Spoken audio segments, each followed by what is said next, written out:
오늘 본문 41장 말씀은 어제 주일에 말씀을 드렸던 40장과 자연스럽게 연결이 되어지는 말씀입니다. 40장에서는 말씀에서 보았듯이 에스겔이 바깥들에서 안뜰로 들어옵니다. 문을 지나고 계단을 오르고 점점 성정 중심으로 가까이 들어와요. 그런데 41장 오늘 말씀에서 마침내 성전 본체 안으로 들어옵니다. 여러분, 이 말이 쉽게 이해가 될 수도 있지만 어려울 수도 있어요. 예를 들면요, 성전을 만들기 위한 펜스가 있죠. 저쪽 아웃사이드를 바깥이라고 말하고 이 펜스, 성전의 펜스 안을 바로 안쪽이라고 말을 하죠. 그러니까 바깥에서 안으로 들어왔다. 이 말은 뭐죠? 성전 안으로 들어왔다는 얘기가 됩니다. 그런데 그 안뜰에서 다시 또 성전이, 건물이 있죠. 빌딩 안으로 들어오게 되는 거예요. 그렇다면 40장에서 또 시작된 말씀은 점점 41장에서는 하나님 앞에 가까이 온다라는 사실이죠. 그러니까 점점 하나님과 교제가 더 깊어진다라는 의미의 뜻입니다. 여러분, 성전은 건물 자체에 있지 않습니다. 하나님이 그 성전 안에 거하시는 거예요. 하나님의 백성이 함께 하는 겁니다. 여러분, 이것을 오늘날로는 이제 성전을 건물로 생각하는 사람들이 있죠. 그러나 오늘날의 성전은 없습니다. 우리가 드리는 이곳은 예배당이죠. 그러면 진짜 성전은 어디 있느냐? 우리의 마음의 성전이죠. 그러니까 우리의 마음의 성전에 하나님을 가까이 더 모으신다라는 거예요. 내 마음의 왕자를 하나님 앞에 드린다는 거예요. 그로 인하여 내가 하나님의 백성이 되고 내 안에 계신 주님과 함께 날마다 성령의 임재를 경험하면서 함께 동행해 가는 거지요.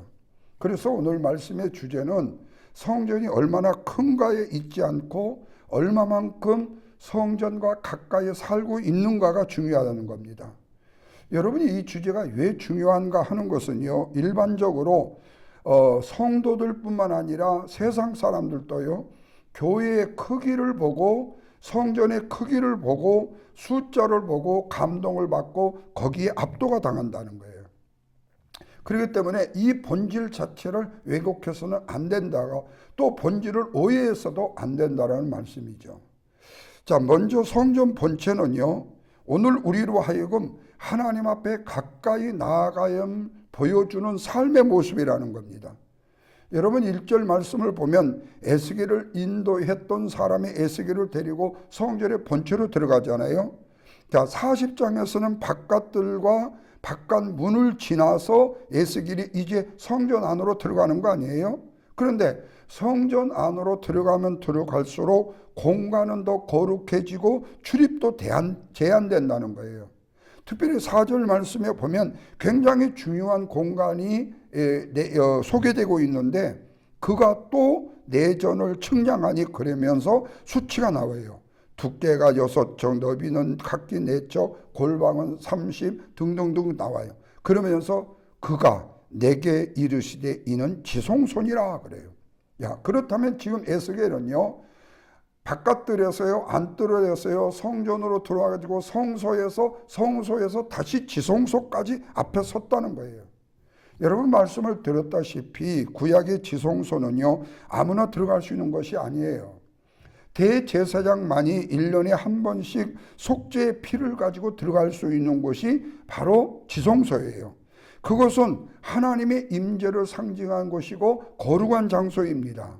그런데 예수 그리스도께서 십자가에 죽으실 때에 이 성소와 지성소에 가로막혀 있는 휘장이 위에서 아래로 찢어졌다고 그랬어요. 이제는 예수 그리스도의 보혈의 피를 의지하면 누구든지 하나님 앞에 가까이 나아갈 수 있다는 사실이죠. 그렇다면 우리의 신앙생활의 목적은 뭐예요?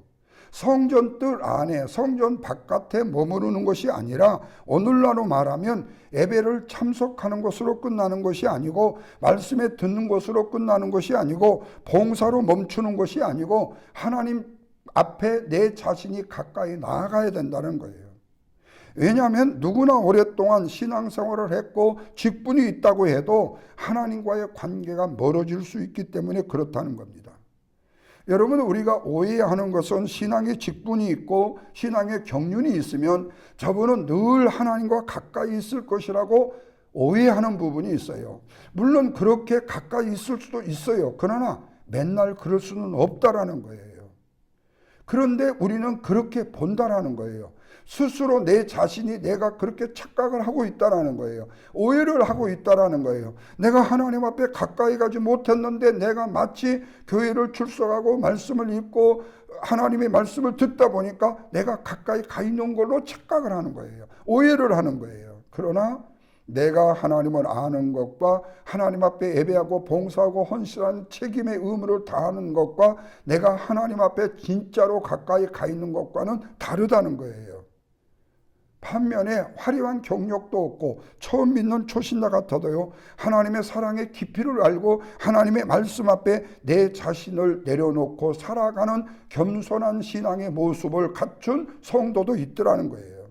그렇다면 오늘 우리의 기도는요, 원초적이고 그리고 또한 너무 원시적인 기도에서 벗어나야 되겠죠. 이제는 내 신앙은 성전 뜰 안에만 머무르지 않게 하여 주시고 하나님의 마음에 가까이 들어가게 해달라고 해요. 그래서 5절과 11절 말씀에 보면 성전 벽에 있는 주변에 있는 모든 골방들이 자세하게 측량이 되어져요. 이것을 세밀하게 기록해 주신 것을 보면서 느껴야 되는 것은 뭐냐? 하나님의 임재라는 것은 우리의 순간의 감정이나 오늘 우리의 마음의 어떤 노력이나 열심이 아니라 질서와 거룩함 가운데 하나님의 임재가 있다는 사실을 보여준다는 겁니다.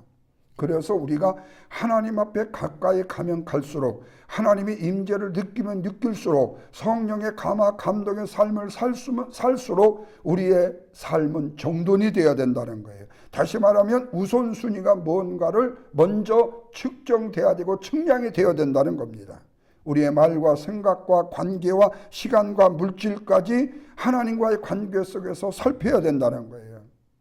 그래서 하나님과의 친밀함은 거룩함을 약화시키게 만드는 것이 아니라 더 깊게 만들기 때문에 우리는 하나님 앞에 가까이 나가야 되는 것이다. 이게 바로 성전 안으로 들어온 에스겔이 보여준 환상에서 저와 여러분들에게 주시는 교훈이에요. 또 하나는 서쪽 건물입니다. 이거는 하나님 앞에서 내 안에 비워내야 될 것이 있다는 사실을 보여주는 내용이에요. 자, 12절부터 보면 성전 서쪽에 있는 별도의 건물이 소개가 돼요. 그런데 이 건물의 정확한 용도를요, 오늘 본문에서는 정확하게 기록하지 않았어요. 설명하지 않았어요. 그러나 그 의미를 지나치게 단정을 하거나 아니면은 너무 소홀히 해서도 안 된다. 한 가지 분명한 사실은 뭐냐?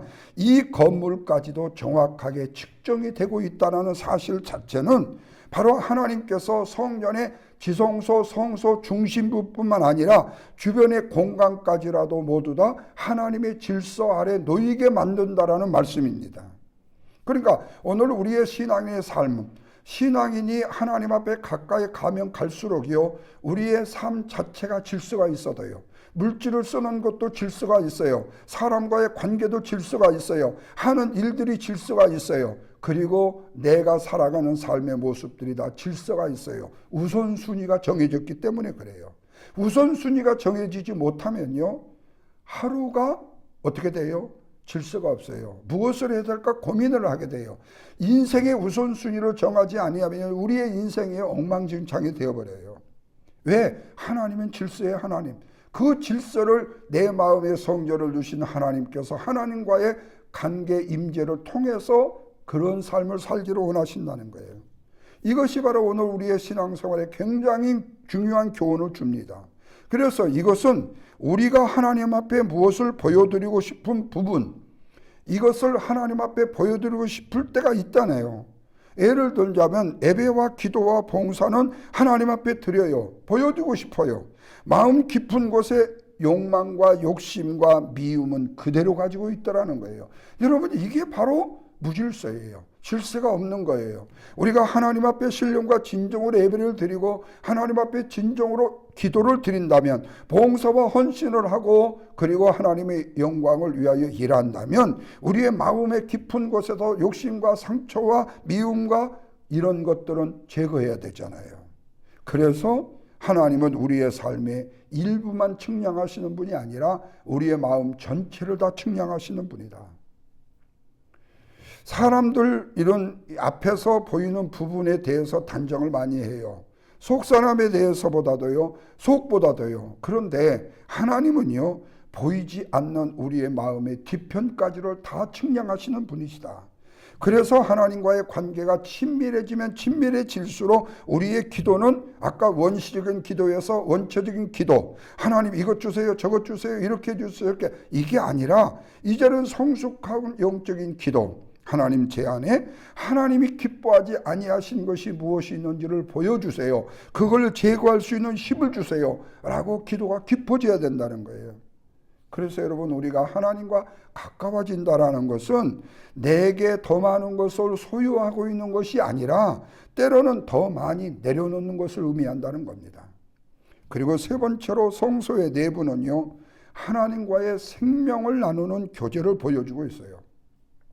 자, 본문 16절 이후에서요, 성전 내부의 모습이 소개됩니다. 특별히 벽에는 그룹과 종려나무가 새겨져 있어요. 18절은 말해요. 그룹들과 종려나무를 새겼는데 두 그룹 사이에 종려나무 하나가 있더라 그랬어요. 여기서 그룹은요, 하나님의 임재에, 거룩한 임재에 관련되어 있는 내용이에요. 종려나무는 성경에 많이 표현이 되지만 생명과 아름다운, 번영과 승리를 상징합니다. 근데 여기에 흥미로운 것은 뭐냐, 그 그룹에게요, 두 얼굴이 있다는 거예요. 하나는 사람의 얼굴이고 하나는 사제의 얼굴이에요. 그런데 참 정말 중요한 게 있어요. 성전 내부에서 바라보는 사람은요, 계속적으로 저 앞에 뭐를 보느냐, 그룹과 종려나무를 보게 된다는 거예요. 이건 뭐예요? 하나님의 임재가 있는 곳에도 거룩함과 생명이 함께 있다는 사실을 생각하게 돼야 된다는 말씀입니다. 하나님 앞에 가까이 가면 갈수록 우리의 삶이 메말라가는 것이 아니라 더욱더 소생되고 회복되고 생명의 삶으로 살아난다는 거예요. 내 안에 사랑이 살아나고 감사가 살아나고 소망이 살아나게 된다는 거예요. 그래서 우리는 하나님의 생명력 있는 하나님의 앞에 가까이 나아가야 되고 성령의 임재를 체험해야 되고 하나님의 임재를 우리가 우리의 삶 속에서 내 마음의 성전에서 누려야 된다는 거죠. 그리고 22절에 보면 특별한 물건이 등장하는데요. 제단 모양과 같더라. 그가 내게 이르되 이는 여호와의 앞에 상이더라 그래요. 여러분, 처음에는 제단처럼 보였는데 설명은 여호와 앞에 상이라고 말해요. 자, 여기서 제단은 희생을 생각해요. 그러면 상은 뭘까요? 교제를 상징합니다. 성경에서 함께 식탁에 앉았다는 것은 단순히 음식을 먹는 것을 넘어서는 교제를 의미합니다. 관계예요. 여러분, 이게 복음의 아름다움이에요. 우리가 교회 안에서 친교요, 여러분 이거 그냥 소홀히 생각할 수 있어요. 왜? 혹시 친교로 힘들다고 생각하시는 분들이 있어요. 그런데 그 친교가 얼마나 소중하냐면요, 예배를 드리고 하나님의 말씀을 먹는 것도 하나님과의 말씀을 먹는 친교의 교제입니다. 또한 우리가 음식을 나누는 것도 하나님의 말씀을 나눈 이후에 성도들의 육의 양식을 나눔으로 함께 교제하는 거예요. 우리가 그 교제를 통해서 오늘 우리의 자신의 마음을 내려놓기도 하고 허심탄회한 이야기를 하게 되고, 그리고 성도와 성도와의 한마음 한채 공동체를 이루어가는 거예요. 그래서 여러분, 예배만 드리고 그냥 훌러덩 집에 간다, 물론 좋을 수도 있어요. 예배만 가족과 함께 할 수도 있어요. 그러나 성도들과 거룩한 주일에 함께 모여 하나님의 말씀을 나누었다면요, 육의 양식도 함께 나누는 것이 중요해요. 그래서 지난번에 제가 칼럼에도 이 음식, 친교의 음식을 나누는 교제가 얼마나 소중하다는 말씀을 드린 적이 있어요.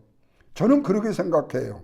가능한 교회 안에서요, 성도들이 개인이 친교를 준비하는데 힘들다 할지라도요, 그런 정도의 헌신 정도는 있어야만이 교회에 대한 애착도 생기고 성도들의 관계가 더 돈독해지고 그 마음과 뜻이 하나가 될 수 있는 동기의 유발이 바로 헌신에 있고 그런 친교를 내가 준비하는 마음이 있다는 거예요. 여러분, 오늘 우리 교회 안에서 우리 장로님들 불구하고요, 그리고 성도님들이요, 남편 되시는 집사님들이요, 뭡니까, 앞치마를 두르고 고기를 굽고 음식을 쿡하고 하는 이런 모습들, 여러분 쉽게 볼 수 있는 장면이 아니에요. 실제로 가정에서도 볼 수 있는 장면들이 많을 수 있지만 교회 공동체 안에서 그렇게 헌신 봉사한다는 게 쉬운 게 아니에요. 흔히 남자들이 이 음식을 아내들에게 해주는 일들이 언제 하죠? 캠핑 갔을 때요. 그럴 땐 대부분 남자분들이 해요. 여성분들이 좀 쉬어요. 근데 교회 안에서 음식을 만들 때도요, 남성분들이 한다는 거예요. 설거지 대부분 남성분들이 하잖아요. 여러분, 이런 친교의 아름다운 교제들이요, 얼마나 중요하고 소중한지 몰라요. 음식만 나누는 것으로 끝나는 게 아니라 영적인 생명을 나누었다면 육의 생명도 나누면서 함께 교제하는 가운데에 성도들의 가정의 모습도 보게 된다는 거예요. 이거에 바로 하나님 앞에 가까이 나아갈 수 있는, 하나님이 측량하시는 저와 여러분들의 마음일 수 있다는 거예요. 그래서 제단은 희생을 상징하지만 상은 교제로 상징한다. 예수 그리스도 앞에 나아갈 수 있는 일들이요, 우리 예수님이 부활하신 후에 갈릴리 바다에서 제자들을 모아놓고 뭐요? 음식을 나눠주셨잖아요.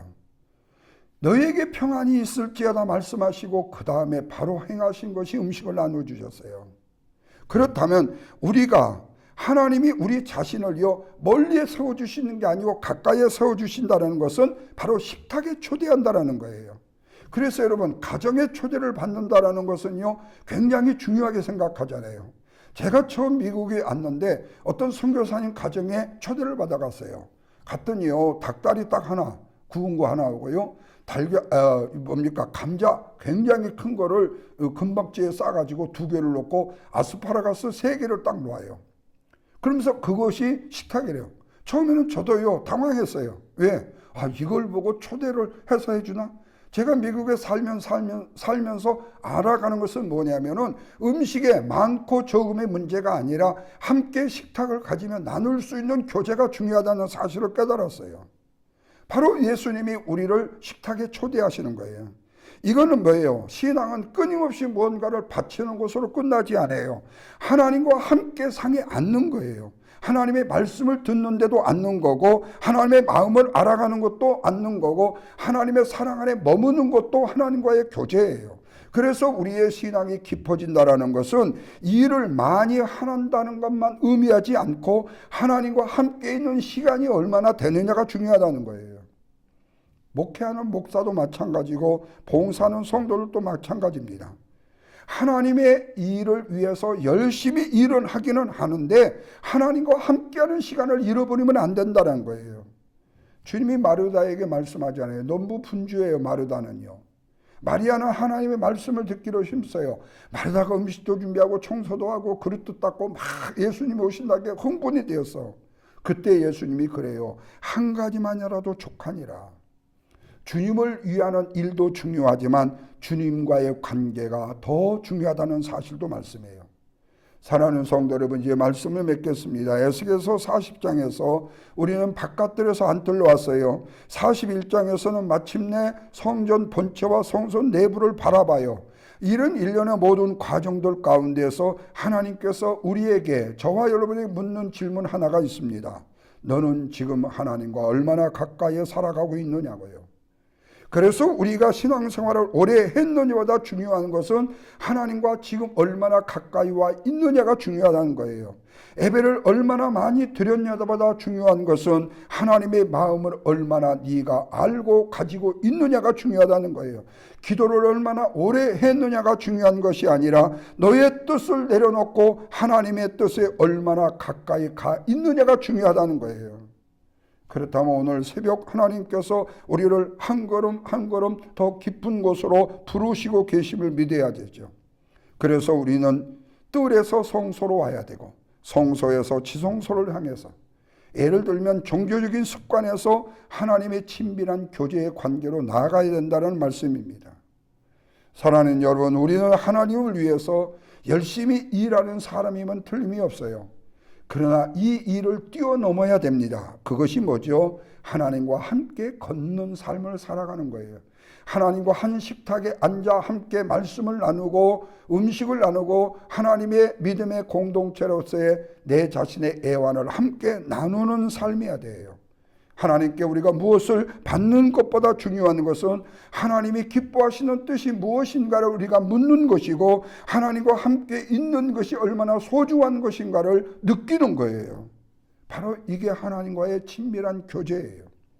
전능하신 하나님께서 이 아침 저와 여러분이 드리는 아침 예배와 기도와 섬김, 그리고 일상의 모든 순간을요, 하나님과 누리는 친밀한 교제의 관계로 만들어가는 저와 여러분이 삶이 되셔서 하나님께 오늘 하루도 영광을 돌리고 한 주간의 삶도 하나님 앞에 기쁨이 되는 저와 여러분의 삶이 되기를 주님의 이름으로 축원합니다. 기도하겠습니다. 하나님 고맙습니다.